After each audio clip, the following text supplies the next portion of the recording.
जीवन की शाम होते होते हमारी तरफ से काम पूर्ण हो जाना चाहिए। हमारी तरफ से क्या काम पूर्ण होना है?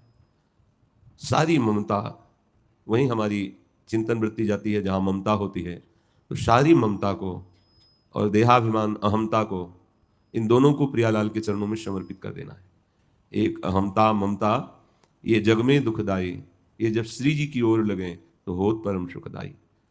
सारी साधना का फल है हमारी अहमता ममता प्रियालाल के चरणों में समर्पित हो जाए।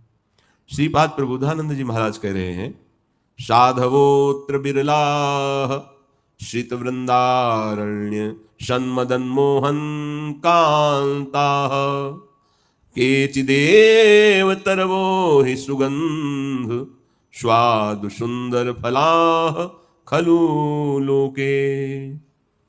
कृपा तो हो गई है प्यारी जू की, धाम आने को मिला, धाम का आश्रय मिला, वास मिला, सत्संग मिला, ये सब कृपा का फल है। अब एकमात्र इस कृपा सिंधु प्रभु का आश्रय लेकर कोई बिरला ही ऐसा होता है।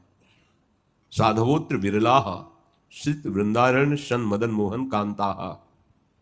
श्री श्यामा श्याम को इतना अपना मान ले कि अब उनके सिवा कोई अपना है ही नहीं। ये कोई बिरला ही कर पाता है, ऐसा श्रीपाद कह रहे हैं। यह जोरी अविचल वृंदावन नाहिन आन सुकाज। बड़ा कठिन है ये बात। चल रहे हैं, खा रहे हैं, पी रहे हैं, इंद्रिय विलास कर रहे हैं, मिल रहे हैं, हंस रहे हैं, बोल रहे हैं, ठीक है, लेकिन ये रंग नहीं लाएगा। प्रेम रंग में रंगने के लिए संपूर्ण अहमता ममता, हंसी मजाक, नींद, विश्राम, सुखद भावनाएं, दुखद भावनाएं, मान अपमान, ये सबको, ये बहुत मंगलमय प्रेममय मार्ग है। यल्लब्ध्वापमान सिद्धो भवति अमृतो भवति। जो इसको प्राप्त हो जाता है वो सिद्ध हो जाता है, वो अमृत स्वरूप हो जाता है। मत्तो भवति, मत्त हो जाता है, उन्मत्त हो जाता है। निर्द्वंदो भवति, कोई द्वंद्व उसका स्पर्श नहीं कर सकता। निर्योगक्षेमम भवति, उसके हृदय में कोई योगक्षेम की परवाह नहीं रहती। ऐसी भक्ति है ये। यल्लब्ध्वापमान सिद्धो भवति। अब उसके अंदर कोई चाह नहीं रह जाती। आवश्यकता है अपनी अहमता ममता को समेटकर प्रभु के चरणों में एकाग्र कर देना। बल उन्हीं का, उपदेश गुरुजनों के सहयोग भजन का, पर निश्चय आपका निश्चय बन जाए।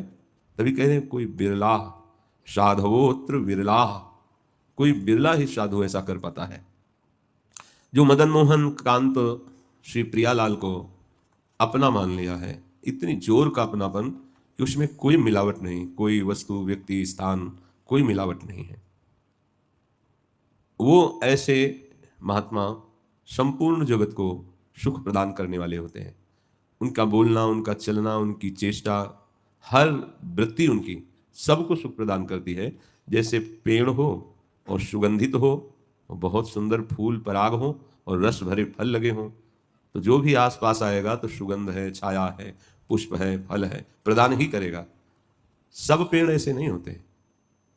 ऐसे ही बिरला कोई भगवत प्रेमी महात्मा होता है जो मम भक्तियुक्तो भुवनम पुनाथ, तीनों लोकों को पावन करने की सामर्थ्य रखता है। वो बिरला कौन होता है?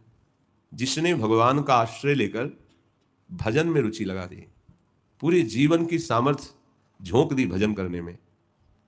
बहुत बड़ी बात।